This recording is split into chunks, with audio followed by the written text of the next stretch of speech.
In fact, here we are at 7:30. Futurecast is Portland down to 35. By midnight, we're pretty close to freezing, and that is when I think the snow starts accumulating on roadways here on the valley floor. That will continue into the day tomorrow. So we'll have more on that, total accumulations, and what we can expect as we go beyond our Sunday forecast as well. But for a live look at the roads right now, we send it out to Art Edwards in Columbia County. Art? Hey, Chris. Yep, we're a little bit west of Scappoose right now, and at this point it's still just raining out here right now, but we do expect that is, as you said, is probably going to be changing in a little while. Now, we know that the weather events, when we have snow, it can really cause a lot of trouble on the roads. We were able to talk with the folks at ODOT a little earlier today to talk about what they have in place. So what ODOT told me is that they have all their tools that are ready for use to help keep the roads clear and traffic moving. They have plows, they have salt, sand, and de-icer available.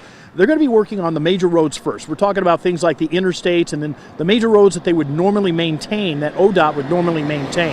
Crews are going to be working around the clock to do the best they can to keep the roads clear. We're asking the public to be patient.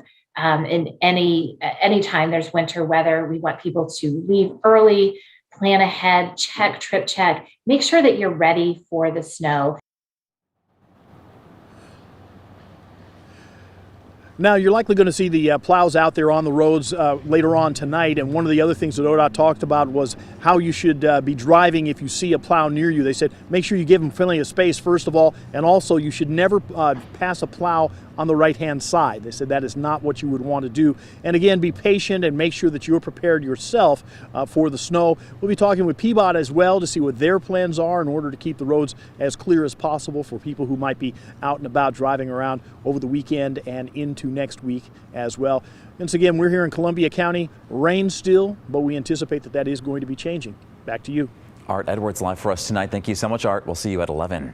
Now, we do have some uplifting stories coming up here in just a few minutes, but in the meantime, we do have some news that we want to share with you in just a few minutes now. And a man is accused of approaching police with knives, and he's now recovering from being shot in the leg. Albany police officers responded to 9th and Jackson last night for a person violating a restraining order, and they found 51-year-old Thomas Leonard Jones armed with at least 2 knives. Police say he threatened Officer Jim Estes and began approaching him with a knife in each hand. Estes says he ordered Jones to drop those knives before shooting Jones. That suspect was then taken to the hospital, and Corvallis police are now leading the investigation.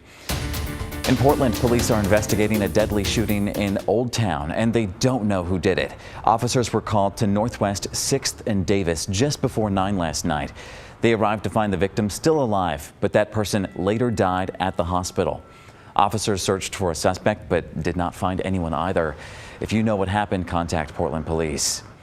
Portland Fire Bureau says at least 1 person is dead from a house fire overnight in North Portland. This was on Greeley and Rosa Parks Way just before midnight, Christmas Eve.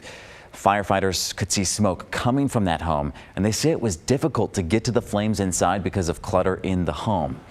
Once firefighters did get through, they put out that fire pretty quickly, and they found an elderly person dead. They're now investigating what caused the fire, but say it looks accidental. Portland police want your help finding the person who killed a skateboarder with their car before just driving off. The car hit that skateboarder on North Interstate Avenue and Mississippi just after 2 this afternoon. A witness began CPR before police arrived, but the victim died at the scene. Interstate Avenue is closed from Albina to Russell, and the Max line is closed in both directions as well. Portland police are asking anyone with information to come forward. And at least 2 people are dead from a crash in South Salem.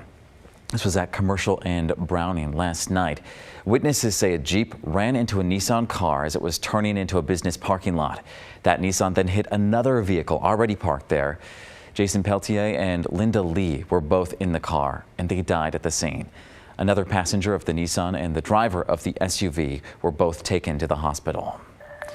All right, well, housing instability and homelessness are a statewide crisis, and tonight we are talking solutions and progress. At KGW, you may know that we've shared many firsthand stories of people living and working through this crisis. Christelle Kumwe joins us now, following up with a woman who has a special message through music, and I really love the story, Christelle. It's amazing. Yes, Galen. So we first met Denise Martin back in September. The Portland mom and harpist worked through challenges with a dream to stop the cycle of houselessness. This Christmas, Denise shares more about her journey and how things have turned around since we last saw her.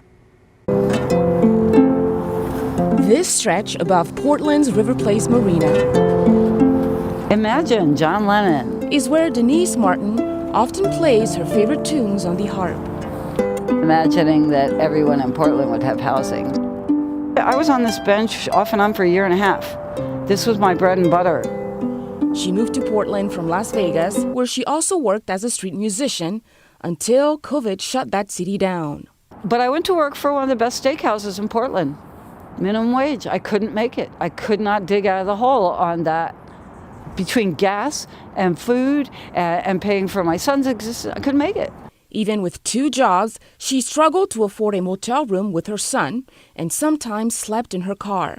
Feeling stuck in the cycle of homelessness, she decided to make a change.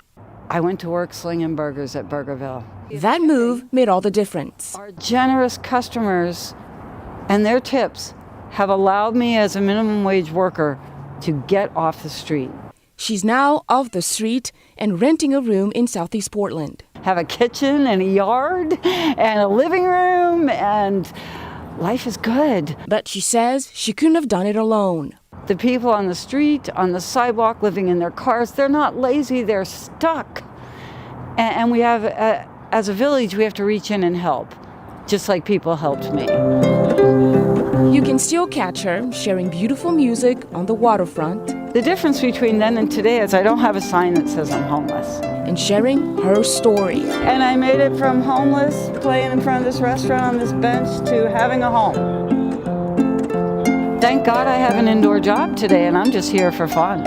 As a homeless person, I felt broken, I felt stupid, I felt less than. My self-esteem was in the dirt. A broken melody with newfound harmony. Getting into a home, feeling stable, feeling like a real person, not having to apologize for my life, I can't tell you how different I feel. And a message of hope for others like her. Beautiful dreamer, I'm dreaming of housing for every person in Portland.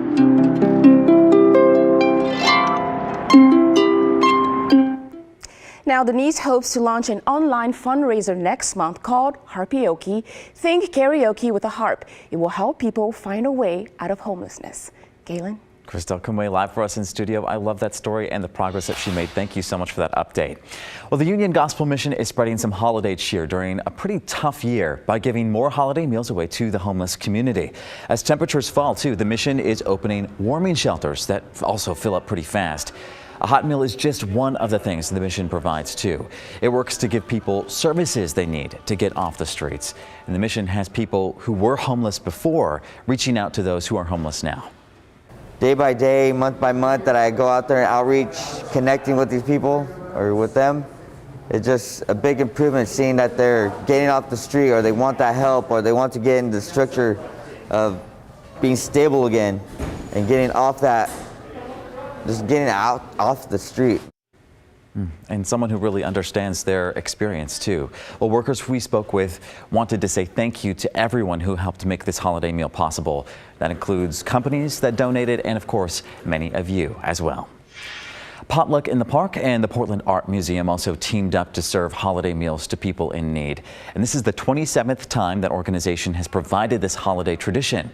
Today, it offered takeout meals with some seating under big tents across the street from the museum. Organizers were happy to be back after a one-year hiatus because of the pandemic. Potluck in the Park is all about making people feel a sense of self-esteem and that they're valued in the world, plus giving them, good food to eat. So a lot of people look forward to this event every year, and even though it's not the same, I think some of them are going to still come out, which is great. Potluck in the Park prepared to feed about 900 people, and they didn't get that many, so they're going to use the leftovers to feed more people tomorrow.